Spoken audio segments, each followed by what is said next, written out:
तो इस वक्त की बड़ी खबर आपको बता दें, जमशेदपुर टाटा स्टील प्लांट में धमाका हुआ। धमाके के बाद आग लग गई। धमाके में 2 अफराद जख्मी बताए जा रहे हैं। जख्मियों को TMH अस्पताल दाखिल किया गया है। तो जमशेदपुर टाटा स्टील प्लांट में धमाका हुआ है। धमाके के बाद वहां पे आग लग गई।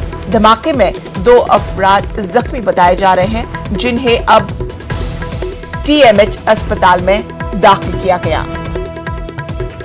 बेहद बड़ी खबर,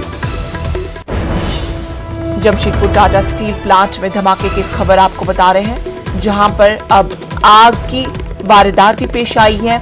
धमाके के दौरान 2 अफराद जख्मी भी बताए जा रहे हैं, जिन्हें अब TMH अस्पताल में दाखिल किया गया है।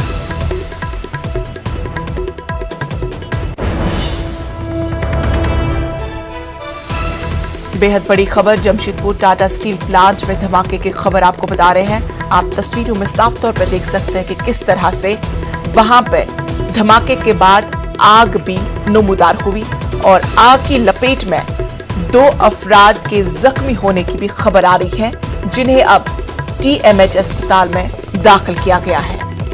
तो बड़ी खबर जमशेदपुर टाटा स्टील प्लांट में धमाके के ताल्लुक से।